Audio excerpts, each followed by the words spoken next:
Selamünaleyküm, hayırlı akşamlar. Saygılar TR телеканалының телесерджілері Prime программасына сейретесіңіз. Сіздер үшін студияда мен Гүлсум Халилова Чалшам ve Nevbeteki bir saat bu studiyada yanımızga koşulacak musafirlerle beraber bir saat değil 2 saat doğrusunu aytacak olsam yanımızga koşulacak musafirlerle beraber hem Kırım Tatar hem Ukrayn tillerinde yayınlarımızı alıp baracakmız ve sizlerge elimizden gelgence sonki yüz bergen aktual hadiseler hakkında tarif edecekmiz. Bugünkü yayınımız çerçevesinde çeşit türlü sualler ko'tarilecek. Bu hem Kırım'daki vaziyet, hem anda o'tkarilecek sözde Rus işgalcilerinin seçimleri, hem aynı zamanda anda devam etken mücadele karşılık. Çünkü bu seçimler ile alakalı da bilesiniz, demek bu sarı böyle şerit dep adlandırılgan bir hareket var ve işgal etilgen yarımadada bu hareketke kirgen tahminen 2,5 bin insan mevcut ve bu insanlar demek farklı özünün karşılık protestolarını, aksiyalarını dep aytsam böyle kutlevi gibi korunur ama onlar ellerinden kelgence böyle bilmeyeyim sarı şeritlerini farklı yerlerge yerleştirmek ya da seçimlerge barıp o bültenlerde farklı meraklı yazılar yazmak gibi şeylerle uğraşarlar ve böylece özünün karşılığını gösterirler ya da Ukrayn bayrağını, Kırım Tatar bayrağını böyle meşhur korungen yerlerge tıkley bu insanlar, bu sarı şerit hareketinin faalleri ve bu meseleler ko'tarilecek. Aynı zamanda elbette ki harbiy vasiyet meselesi de muzakere edilecek. Çünkü bugün misal olarak meraklı bir gün 6 Avgust gecesi Rusya'nın Kursk vilayetine böyle bir onların degenine göre Ukrayna tarafından bir ucum bu saldırı gerçekleştirilgen ve Ukrayna askerleri Rusya-Ukrayna sınırını geçip Rusya'nın Kursk vilayetine böyle kiriş gerçekleştirgenler ve şimdi yani şimdiki dakikalar anda böyle şiddetli çatışmalar devam etken akta haberler mevcut. Ruslar özlerinin bombardıman uçaklarını havaga ko'terdiler. Anda farklı AZS'ler yana, arabalar yana, yollarda insanlar panika çerçevesinde hareket eterler. Çeşitli türlü videolar artık yayınlamaya başlandı. Ama ben kaydetmeye isteyeyim ki bu ilk defa Ukrayna askerlerinin ve hususan misal olarak bu RDK dep aytalar da bu demek harbiy batalyonun Rusiyaga serbestlik dep adlandırılgan harbiy batalyonun ilk böyle kırışı değil. Tahminen buna şimdi kim kırış yaptı? Aytmağa zor çünkü Ukrayna Silahlı Kuvvetleri, Ukrayna devlet idarecileri bunun ile alakalı hiçbir açıklama şimdilik yapmaylar. Yani şimdilik eşitmedik. Belki bir müddet geçken sonra öğrenecekmiz ama şimdilik belli değil. Ama belli olan şey şu anda şimdi vaziyet çok şamatalı ve saldırılar devam etti. Havada duman yükseliyor ve Rusya'nın bombardıman uçakları uçağı, insanlar panika içerisinde videolar yayınlay ve ekranlarınızda şimdi o videonu gördünüz.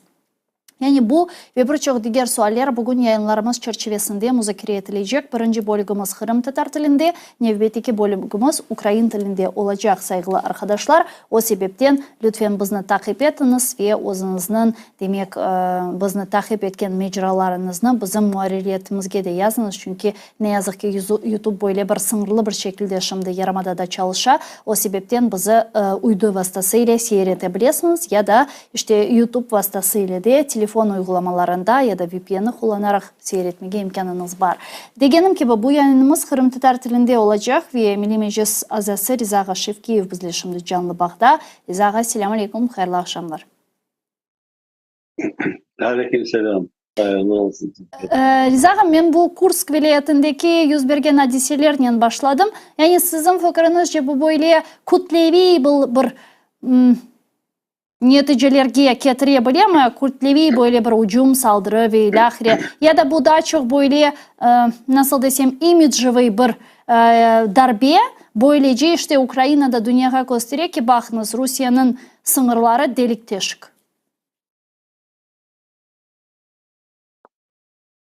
Peki yaxşı böyle hareketler bekleyiniz. Ruslar Ukrayna'dan çıkmadan böyle hareketler olacaktır. Daha ziyade olacaktır. Ve bugün bu haberler ondan F-16 geldiğinde bu ucumlar ona bağlı diye düşünüyorum. Çünkü onlar bizim tarafa uçaklar gelecek olsa şu ara bizim bu F-16'lar kokpite çıkıp onlara karşılık çıkaracaktırlar. O zaman onlardan e, su uçakları e, bu F-16'ya hiç de dayanmaylar. Tek bu onlardan bir Su-35 soyu, evet o e, böyle son çıkan uçakları e, belki de bu F-16 kibiktir ya da ziyade kuvvetlidir belki de ama öyle uçaklar da onlar da çok dergi. Her yerde onları kullanmayla saklanırlar. Ama başka uçaklar gelse bu F-16'lar onları tez tez yok etmeye çareleri var. Hı hı. Eğer bu hücumlar RDK taraftan başlansa o da güzel haberdir. Çünkü e, ne kadar Rusya'nın içine böyle kalabalıklar çıksa, böyle yanıklar olsa o kadar belki de Rus halkı birileri çalıştırır diye umut ederiz ama ya onların birileri yakında çalışmaya hazır değildir diye düşünüyorum.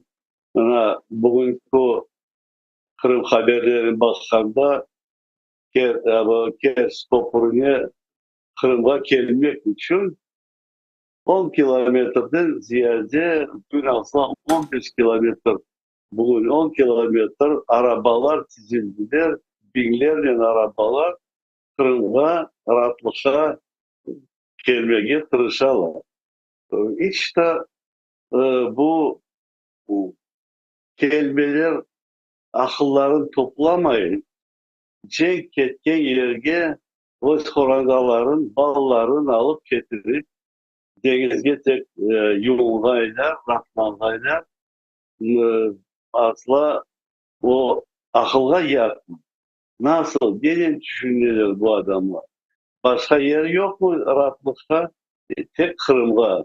Ama bir Kırım'da da bir mesela operasya hazırlansa, bizim ordumuz bir hareket başlatsa, Kopernik patlatsa ve o deniz etrafına olan Rus bazalarını patlatıp başlasa bu kelime hal ne yapacak? Ne düşünecek? Ballarını nasıl borçalacak? Niye geldik deyip ağlayacaklar sonra. Onların Ama da biz son geç olacak. düşüneceğimiz mi? Onun için balların, o yüzden balların düşüngen adamlar, orantalar işte ketken yerge gelmemek gerekler de başka yerlerin hıdırgayla ana Ama gene de Rizaha sanki salyalarını dersin koyarlar. ya sanki dersin bu insanların miktarı azaldı. Yani bundan evvel çok daha fazla geliydiler turistik sezonga ama bu defa bu sene galiba az. Yani en azından benim görgenim okuganıma göre ya da öyle değil mi? E, Ben bazı bir deniz etraflarına dostlarım yolladılar Hı hı. fotoğrafları. İyi. Gösterdiler video gördüm. Mesela Kezler tarafında e, plajlar e, bir 10% doluluk vardı. Boş, aslında boş böyle bakanda evvelki bakanda nasıl bu Cenk Televi 14 seneden evvel ben bakan zamanlarda anda ayak basmaya yer yok. Bir yere yerleşik tapmaydı. Adamlar tolu Bala, çala, orantalar, sayaklar, herkes yolup böyle bir tolaydı. Şimdi öyle şey yok. Bakarsın ha bu bir e, daha bir 3-5 adam oturar, daha bir etrafa ama tolu plajları doldurup olmayacak. Onun için ben belirtsem onlardan bu otelleri de boş durmalı, olmaydırlar ve biznesleri de o kadar yaxşı ketmeydir.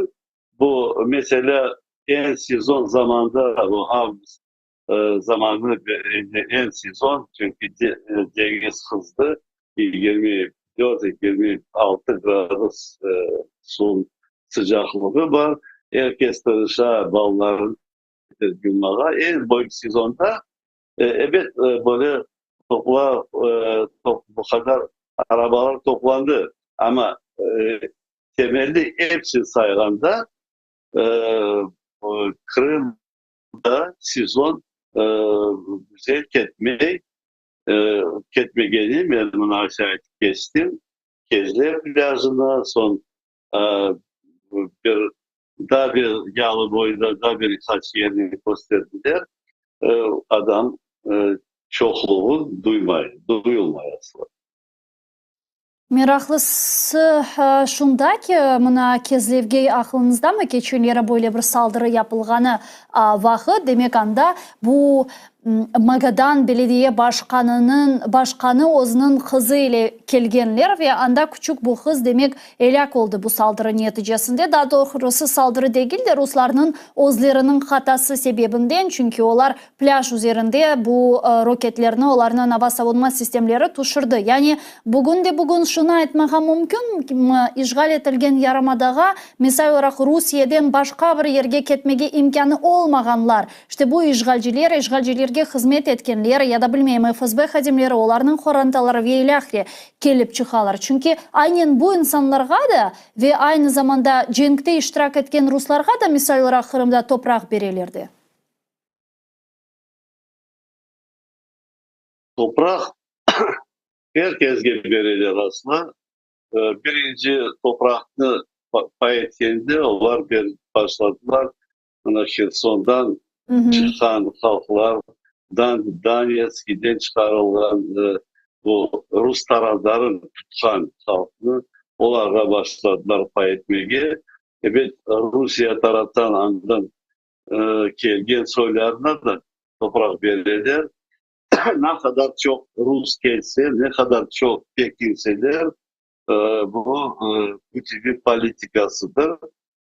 Kırım'ı doldurmak ama hani cemaat Rus halkı tolgan son Kırım o boyu bir problem oldu.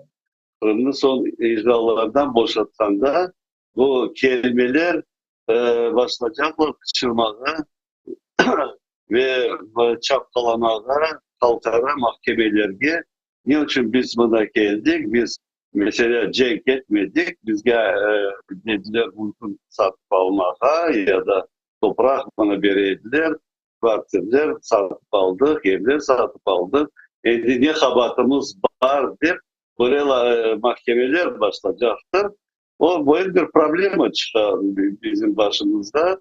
Ama bizler ben şimdi Ukrayna taraftan onun da çaresi tapılır ve kim 14 senede son gelgen ve alışveriş, satış anlaşmalar yapılan söyler onlar sayılmayacak ama kompensasya masraf edilgen yapılan söylerine onlara kompensasyonu Rusya halkın hükümeti mesela onlar kompensasya yapmak gerekir.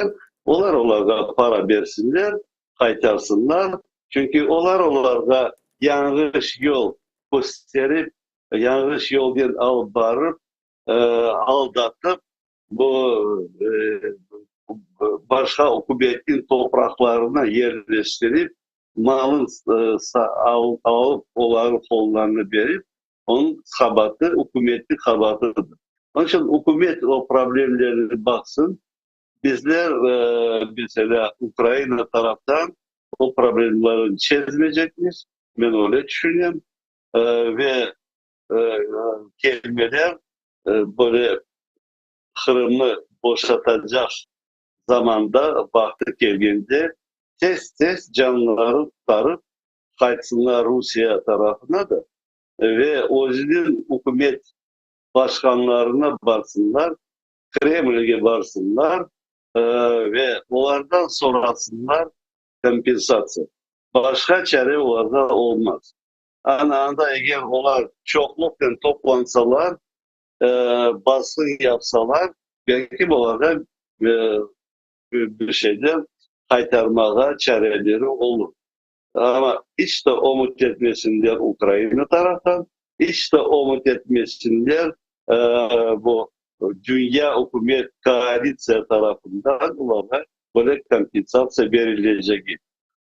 Onun için erkinde bugün de düşünmek gerek, daha gelmegen soyları düşünsünler, gelip Kırım'dan ev almasınlar, yerleşmesin. Yani ama ko'ryapsizmi so'nggi vaqtlarda bu nasionalizatsiya meseleleri de Kırım'da Sevimli olan sevimli hükümetine yerleşsinler de Hı hı.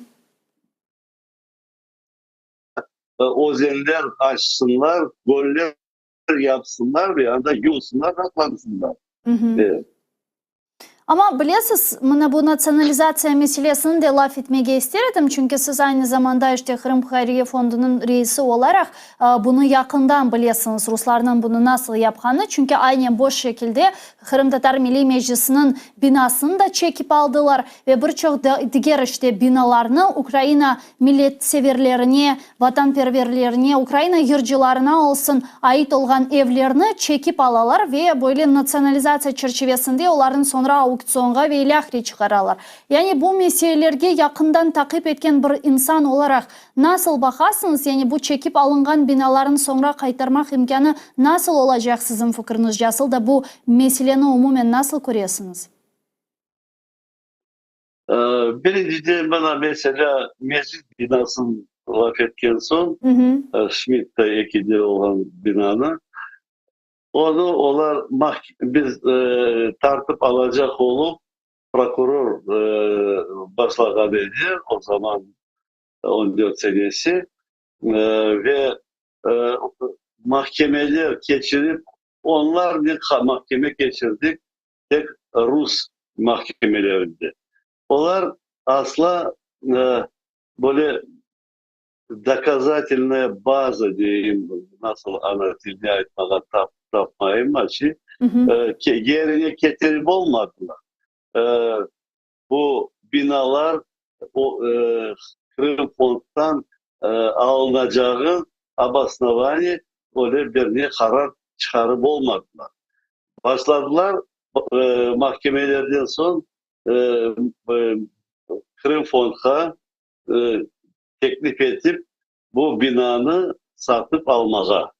E, Başta bir 140 bin dolar işandırdılar vermeye sonundan o fiyatını düşürdüler 120 bin dolara.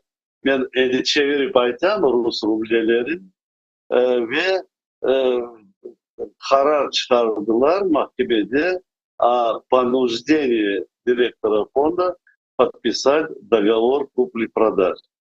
Ben o anlaşmanı imzalamadım ve onlara bir yazı verdim. Haksızlık yapanların ve binanı onlara vermeyeceğimizi bildirdi. Onlar ona bakmayı e, bir karar mahkeme kararını çıkarıp olmayı böyle bir şey sizden konfiskat yaptılar.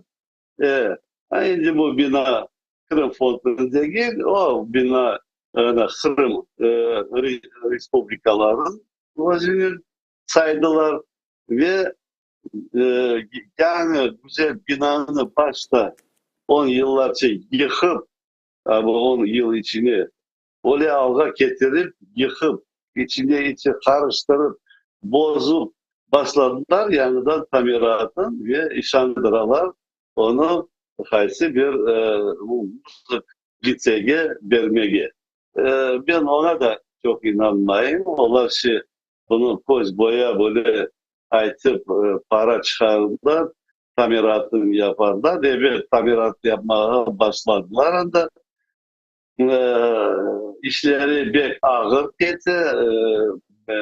chatten bakanda pek ağır anda bir iki adam çalışar o uzayacak kalmışay ve bitken son tamiratı onlar onu başka şeye kullanmaya tutardırlar. Ben öyle düşünüyorum. Çünkü Rusya hükümetin kayda olsa da Moskova'da mı Kırım'da mı onların adamları her zaman yalan yaşaylar. Halkını aldatıp yürüyorlar. Bu da bir yalanları çıkar. Niye Ama için kullanacaklar tamiratı fikrinizce? bitirseler, güzel tamirat yapsalar, o zamana da bizler kısmet olsa Kırım'a kaytsak, evet yani remontlu binaga kirmege müjdesi hazırız. Ya şimdi sizin fikrinizce işgalciler ne maksatla bu binanı kullanabilirler ileride bu sözde tamir işleri bitken sonra?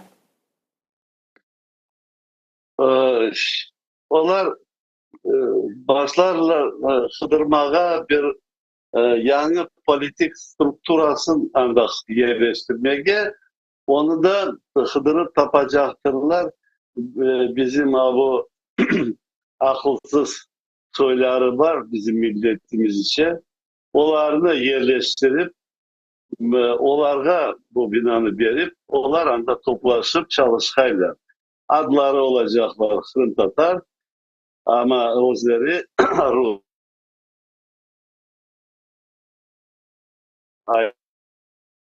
Это русский, крымско-татарского происхождения Hı hı.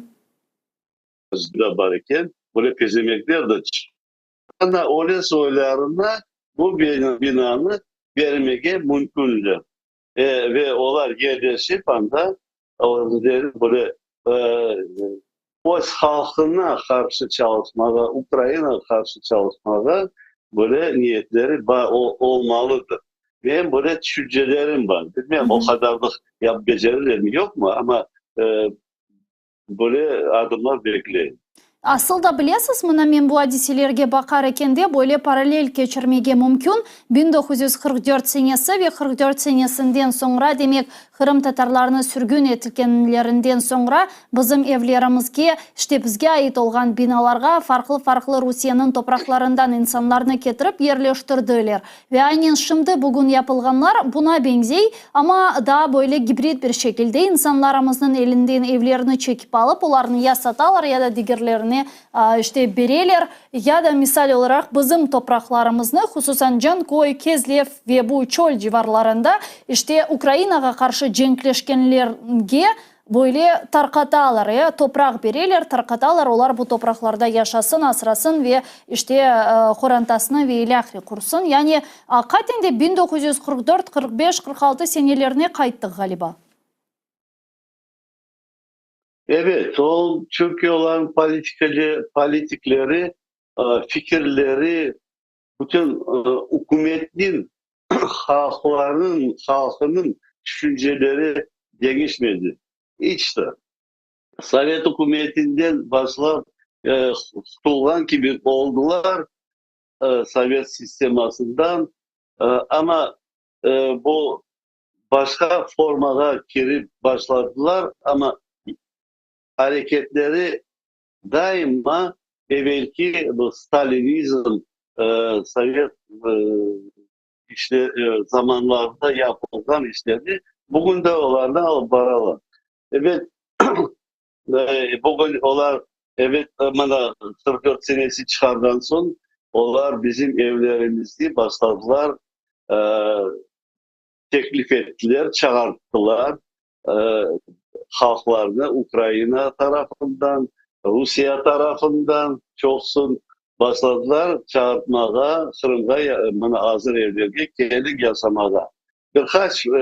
Bir parça halk öyle gelgeneydi hazır evlerge ama sonradan beceremediler. Kırım boş kalgan idi.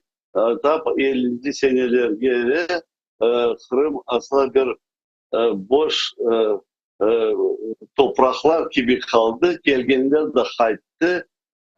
Andan çıktı. Yaşam olmadılar, becerip olmadılar. Anda Kırım'da bilmek gerek kaydan su çıkar. Nasıl anda toprağını tereklerini basanelerini o sürmek gerek olan bilgileri yok idi. Çok soğuk çıkıp gittiler. Sonra yeni bir politika başladılar. Onlar tutup başladılar. Bu çeşit e, bomblarını 108. soyları, savaş boyları değil. Tutup vokzallardan tutup e, yüklep poyizga getirip evlerce tıkaydılar. Onlara koterilmeye için para verildiler, iş verildiler ve onları mecbur ettiler. Anda yaşap bir yaka çıkmagayla böyle politikaları var idi o zamanları. Şimdi hep o politikanın e, bunlar başladılar başkaca yapmaya. Kollarına boyuk niyet paraları geldi Rusya'ya. Paraları çok. O parayı başladılar e, Kırım'ı doldurmaya. Başladılar topraklar e, dağıttı. Evler kurup böyle sudalar verip evler algaylar, krediler verip ve e, adamlar Rusya'ya yasadan adamlar anda öyle krediler evler için korumayı ömür boyu korumayan son ve anda nelerde böyle yıkık evlerde yaşar dali ömürlü etos özünün korantasına bir normal evler kurup olmayı onlara böyle teklifler hızlıstırdı onlar ve onlar gelip başladılar bu paralarını alıp kvartiralar alıp tolmalı. Onun için bu yana da böyle parayla getirilgen soyları onlar da hep o 44 senelik den son deportasyon yapan son getirilgen e, bomb halkının bir parçasıdır. Çünkü onlar paraya kızışıp gelip bir halkının Çek halkının Çek hükümetinin topraklarına yerleşip ve anda çaslı yaşamakını kıdırgan halk, o halk hiç de geleceği yoktu. Ve onlar çünkü düşünmeler nasıl onlar böyle moral taraftan ballarına oturup anlatacaklar. Onlar da mesela terbiye verecekler. E, Onun için onların terbiyası da verilgen terbiyası da bir terbiyasızlık olacak. Özleri gibi balları da yana Osken soyları yana olar gibi ya da daha ziyade böyle olmayacak bir e, halk parodası çıkacaklar. Özleri başka milletler olup da mesela Rusya'da kaç onlarca milletler var. Özlerin milletin unutup biz Rusmuz degen soyları onların özlerinin milletçiliğin joyup, özünün tilin joyup, medeniyetin joyup, asıl olan halk, o halktan olgan bala adam olmay. Bir zaman olmayacak. Böyle ağda kala bu Rusya halkı. Onun için eğer de şey, mesela bu progresif Rusya politikleri dinlesen olar sağlam sözler aytarlar mesela Rusya'nı sonları yıkılmasa sonları yıkmasa Rusya bir zaman o özüne gelmez bir zaman bu cenklerini toktatmaz. Çünkü tarih boyunca herkes öğrendi onların adetleri ve onların gelecek patonstvo diyeyim. Onlardan da bir terbiyalı halk çıkmayacak. Onun için onları tek yenmek gerek sonları ve Rusya'da mesela ben desem aslında bu dünya yapışıp orduların gerizilmek gerek de ve anda bu her bir respublika ayrılıp anda başka türlü normal hükümetler kurup onunla belki dünya kurtulur bu e, pek haflı hastalıktan, Covid'den bile haflı, ospadan da, çumadan bile haflı bir hastalıktır bu Rusya halkı degenleri. Onun için Yani sizin onlarını fikrinizce Hı hı. kurtarmak için böyle Rusya'nı mutlaka sonlara gelmektir. Ya sonuna kadar yenmek derken bu Rusya'nın muhakkak dağılması gerek olganı anlamına mı geliyor? Onu başka federasyalar, hükümetler var. Tatarstan, Başkortostan, Kafkas Respublikleri, Ural ve Erken Baka'da çeşit milletler özel toprakların özel hükümetleri var idi. Hı hı. Hani onlar akılların çalıştırıp ve onların akıllarına getirmek gerekli evvelki yaşayışların, evvelki hükümetlerin ve özleri gayip olmak, gayip olmak bu dünya içinde onlar başlayacaklar. O bir respublikaların kurulmağa da ona da o zaman onlara dünyadan yardımlar gelir ve böyle sivilize oldu dünyaya alışmaya ve yaşamaya, çalışmaya çareleri olur. Başka türlü olarak çare olmaz. Eğer Cenk bu mesela Ukrayna toprak parçaları onlarda kalsa ve onlar da bu Cenk'i bitirerek toplatayı de böyle karara gelecek olsa dünya o zaman Rusya'da işleşip daha da çalışacak başka hükümetlerle cenkler yapıp okupasyon yapıp kaytarıp bu Sovyet hükümeti kuracak. Sonra Orta Asya'ya bakacak. Ondan sonra Almanya'ya da isteği almaya, o Fransa, bütün Avrupa'nın o sübünü almaya onların niyetleri var, onların planları var. Biz duyamız bunlar hazırlık yapkanda böyle e, global politiklerinde, gizli politiklerinde böyle böyle neleri var, planları olmalıdır de ben hocama böyle sayıyorum.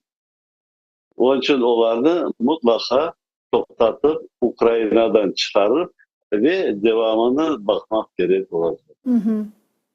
Yani bunun için hakikaten de Ukrayna'nın bu cenkten en azından özünün sınırlarında yekünlenmesi ve sınırlarına çıkması, sonra Rusya'nın içerisindeki proseslerge belki de bir şekilde dahil olması meselesi tura. Ama görüyorsunuz işte bugün ne yazık ki bütün Garbi ittifakdaşlar yani en azından Amerika Birleşken Devletleri ona aytayım Rusya'nın topraklarına verilgen silahların yan saldırı yapmaya izin vermeyler. Yani sadece Ukrayna toprakları ve Ukrayna'nın işgal edilgen topraklarında kullanılmaya izin verirler bu silahlarını. Yani sizin fikrinizce bu gibi şartlarda bizim harbi yolnen 91 senesinin sınırlarına çıkmaya imkanımız var mı?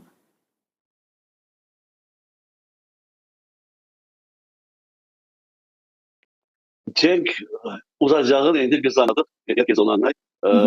Test Cenk'i bitirmeye Amerika ve Avrupa hükümetleri hazır değiller. Hazır değiller degeninde mutlaka silahları yok ya da paraları yok. Başka türlü. Anda başka bir prosesler var.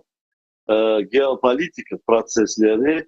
Onun içinde çeşit büyük hükümetlerin başkanları çeşit hükümetler cenkte asla iştirak etmeyen soyları çetten bakıp bu dünya politikasını kurgan güçler, onlar onu toktatmağa çareleri var. Onlar yanada özlerinin bir planları var ama onun sonu ne olduğunun anlayıp olmasın. Çünkü onlarda o kadar böyle informasyon çıkmay ve asla nasıl toplaşalar, nasıl fikirleşirler onu da gizlerler. Ama böyle bir boyut güçler, dünya güçleri olduğunun ben hocama duyarım. Hı hı. Ve onlar bir karar çıkarmaganca Ukrayna'ya böyle silah e, Rusya'yı yenmek için silahını daha vermez. Ama da hazırlığın gösterelim. Hazırlığın gösterelim bana bu böyle uçaklarını bir başlayan son F-16 onun ardından daha bir şeyler verirler. E, onlar yanada bir taraftan boyut atom cenkten sakınalar. E, ne olsa da Rusya'da o kadarlık çok olmasa da atom silahı ama bayağı vardı. Eğer o silahlarını onlar kullanmaya başlasalar, onlar bek sakınalar, onların hüküm başlarına gelip düşecek ve bunlar da ardına yollasalar Rusya'ya karşı onu patlatıp yok edip bir boyut bir atom cengi başlayacak dünyada ve biz da mektepte okuyanda onu hesaplaydı, sayıdiler. Eğer kaç mesela 100 atom bombası toprakta yerde düşse birden patlasa o zaman yer o yüzden ailenin yerinden çekilecek, başka oś yönetecek, arbitrası değişecek. O zaman başlayacak kataklizmalar ve bütün dünya gayip olmak mümkün. Hı hı. Ondan sakınalar. Onun için bu yavaş yavaş bu resmi nasıl eğer bir yol çekettiğinde bir köpek oğuya çıksa da başlayı havalamaya senin kolunda bir şey yok. Ne taş, ne kaya, ne bir şey. Ama o köpek dişlerini gösterip kırırsa sana atılmaya mına çişleyecek ayağından. Sonra ne yapamaz biz? Biz başlayımız onu oplatmaya o köpek.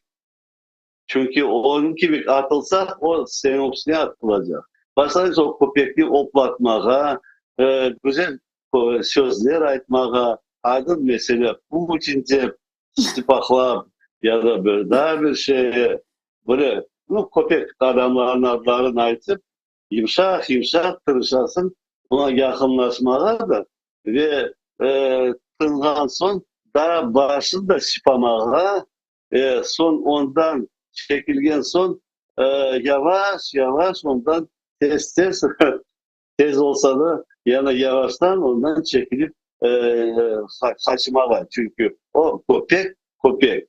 Bu Rusya hükümeti, Rusya'nın padişahları köpekler. Ama diğer Onun için birden onlara atılsan gitsen onlar çiğnemek mümkün. ama diğer taraftan Rizağa bağıştan Yavaş yavaş sözünüzün alıştıralar onlar. diğer taraftan nükleer silahı elinde olan İran gibi bir ülke ki şimdi böyle ülkelerinin miktarı tahminen 9 men yanlışmasam bu Amerika işte İngiltere, Fransa, Rusya, Çin, sonra Pakistan, Hindistan, artık İsrail'in de galiba silahı var. İşte bu Şimali Koreya ve İran.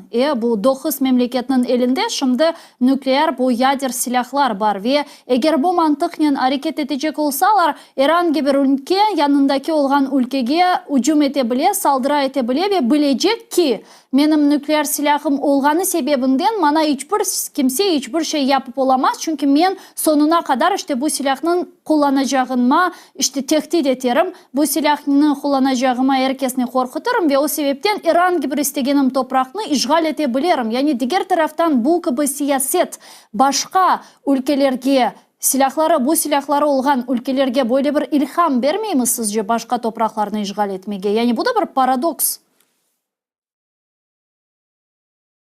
Evet, dünyada paradoks çok.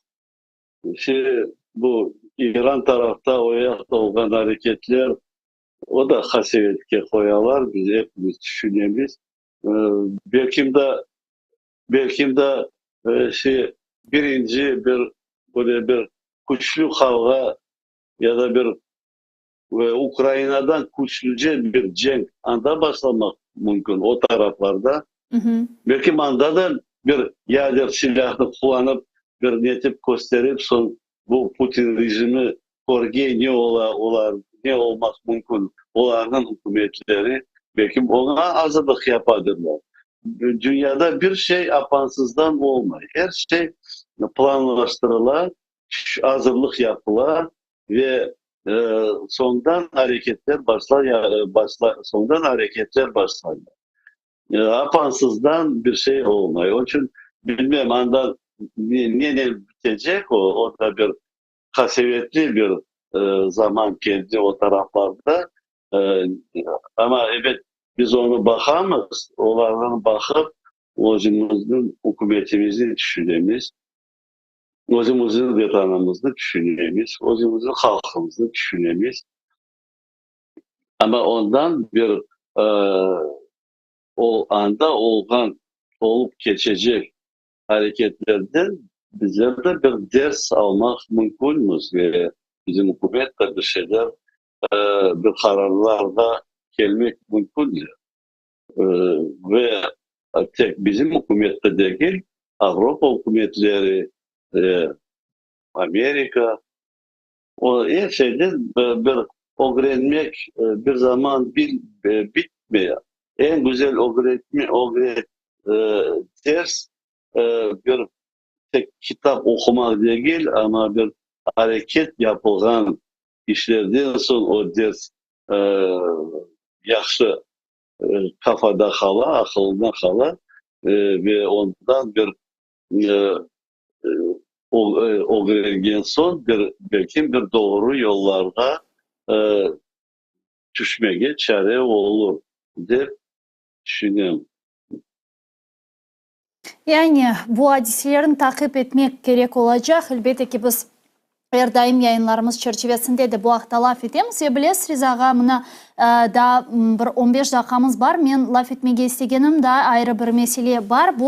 Bu hafta işgal etilgen Yarımada'da işte Ruslarının yerli şuralarga ötkerilecek böyle sözde seçimleri dep aytsam daha doğru olur. Anda ötkerilgen seçimlerge de işte seçim dep aytmak doğru olmaz. Ama herhalde işte böyle bir seçimlerini alıp baralar növbeteki kere ve insanlarını bu seçimlerge celp etmeye de devam etmekteler.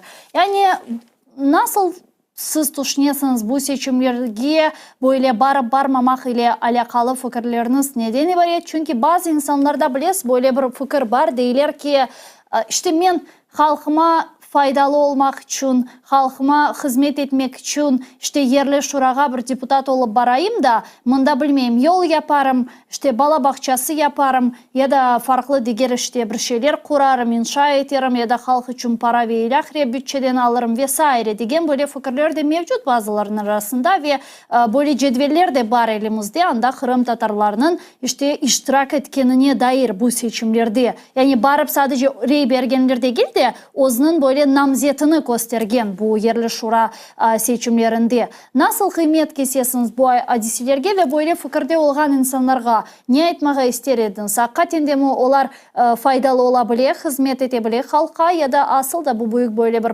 profanatsiya? Evet, yer seçimleri, koy seçimlerde saylanan deputatlar onların mesela çareleri olacak.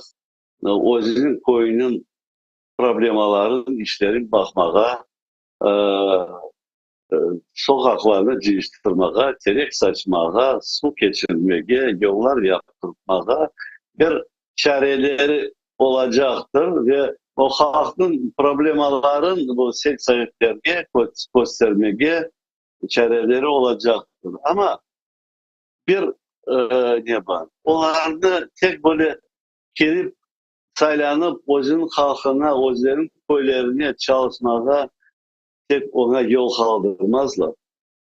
Onların saylarından son, onları son horoz gibi kıçırtacaklar.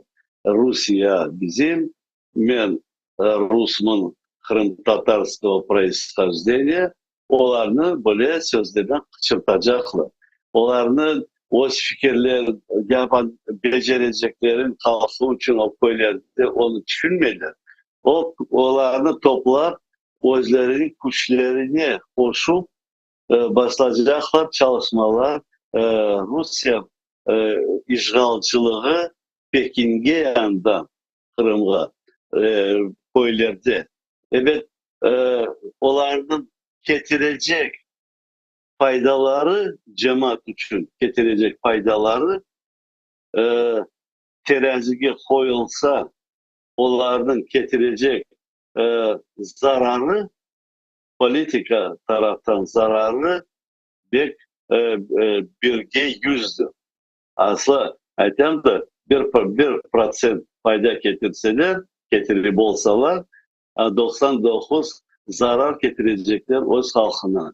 Çünkü onlar hizmet edecekler Rusya işgalcılarına ve onların laflarının öz halkına karşı işler becerecekler. Her zaman e, okupasyon rejim bir karar çıkargan son birinci toplayacaklar bu deputatlarını ve onlara karar çıkartacaklar ve bütün Rusya politikasını bu köylerde dağıtırlar, yaptırırlar. Mesela e, bizim Dobrovski Dalina'da Mahmut Sultan Dalina'sında anda Kırım Tatar sınıfları var idi. O kadar da bilmiyorum ne kadar nasıl iştirak ettiler. Mesela onlar bir gün toplarlar bu nelerdi deputatlarını yukarıdan gelgen sualini koyarlar bakmağa. Ne gerek bu mektepte Kırım Tatar dili? Çünkü bağlar yani okumayla güzel akça yetişmiyor ona gerek. Ana RG çıkartırlar. Bunlar hepsi o elleri kotertip ona kol tutarlar. Yani bizim Kırım Tatar deputatı olsa bile biliyorsun mi ne kadar o yürekli olmak gerek de ona karşı çıkar. Ama çoksu anda balkanları hazırlar anda hizmet etmeye, onlar anda para kazanmaya, onlar da başından çalışkanda bir yanlış işler yapmaya yol açarlar. Ama onlar yanlışlıkla bir kirgen son, hani fakt olarak gösterirler. Yani onlar da balık gibi e,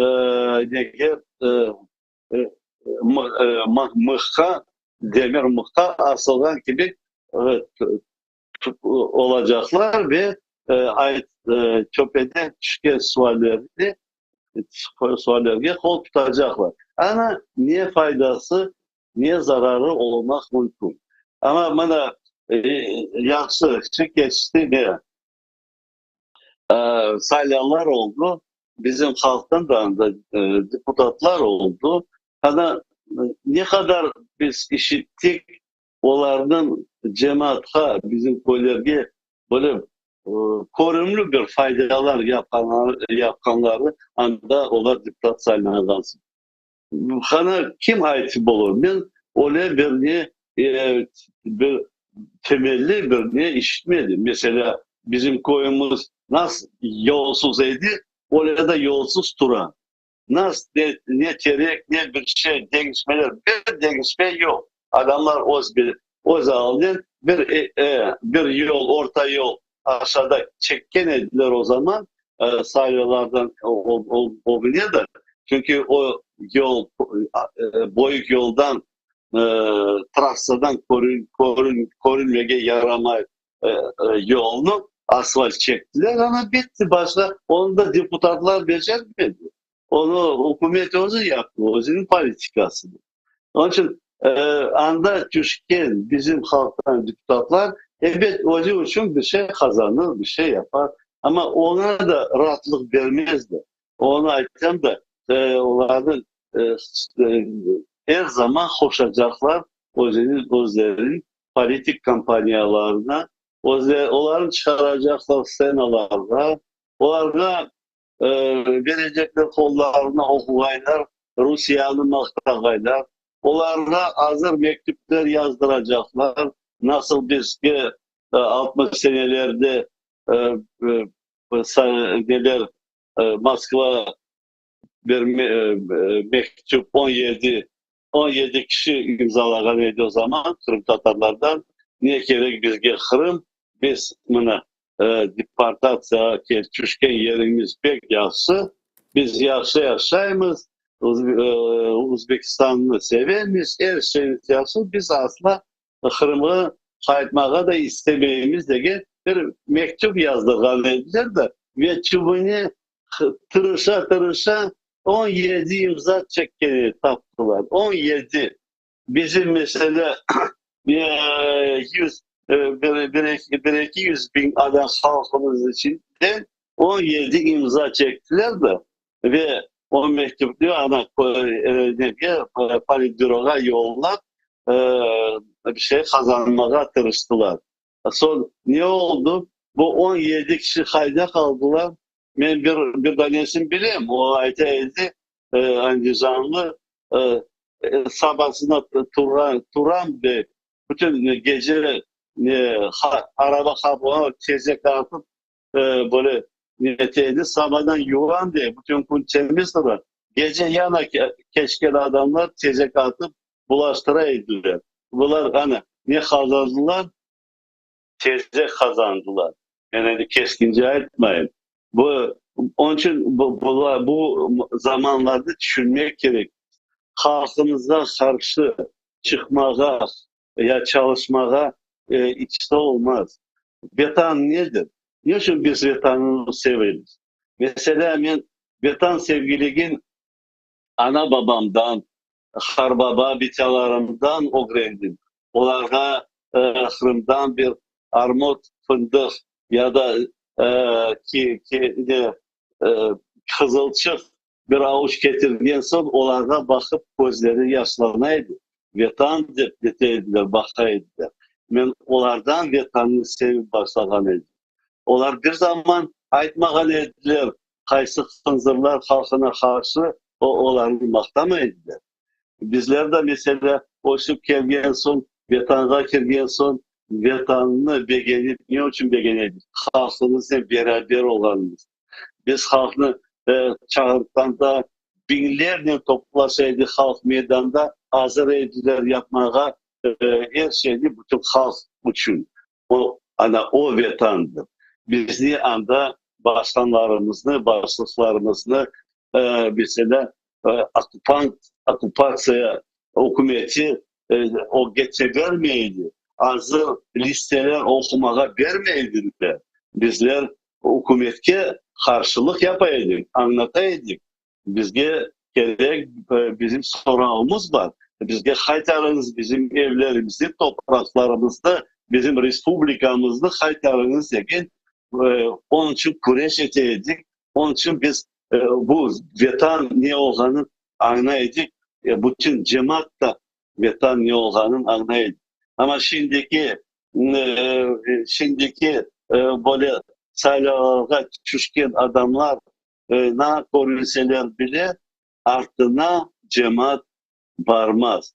Birinci onu düşünsünler. Bunu biz korup geçtik. Belli adamlarımız aramızdan vardı, koşuldular o hükümete. Anda altın beşik bile bağışladılar utanmayı.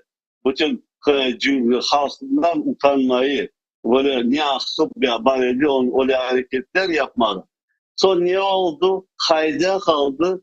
Halk onu koterip yüreği mi kaldı? Ya halk onu korgen sayı ardından tüküre. Kormege gözleri yok. Onun için bu işgalcılarla çalışkan adamlar düşünsünler.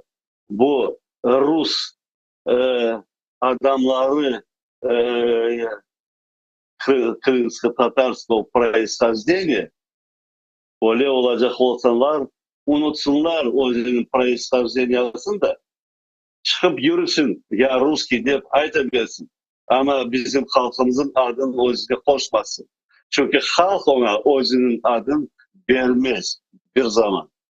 Bir zaman vermez. Bilesiz, Halkımız İyi. o kadarlık bu horluk görgen son bir zaman çetke çekilmez ve onlarını kahramanlıkka götürmez. Bilesiz, Allah şimdi onu ne işte. meraklattı meni, mına 3 daha var Rizaga. Mına bu beşik getirgenler hakkında ayttınız da ya, Remzi İlyasov haqda söz keti anlağanıma, hatırlağanıma göre. Ve diğer işte Milli Meclis'ten o işgal vaktinde işte ihanet etkenler oldu. Mına siz aslında bekliyordunuz mu? Yani sizin meslektaşlarınızdan, işleşlerinizden birisinden biri bile işte işgalcilerge bu şekilde satılacağını ya da beklemiyordunuz. Eki daha var. Vallahi asla beklemeyelim de hem duymayın. Onlar biliriz mi ama onkoloji hastalığı gibi halkın içine tura edilir ve onların residivi başladı. Ne zaman o kordiler para, kordiler onlara yol açılan işgalcılar o zaman açıldı onların residivi. Bunlar onkoloji hastalığıdır. O biz beraberlikle çalıştık. Hiç de aklıma mesela gelmezdi. Onlar böyle hareketler yapacağını, böyle işler becereceğini. Onun için bu hastalık adam içinde de, hayvan içinde de, halkın içinde de hastalıklar var. O hastalıklardan kurtulmaya çaremiz de var. İnşallah biz onlardan kurtuluruz. Halkımız sağlamdır. Halkımız bekliyor azadlığını, halkımız istiyor yaşamakını.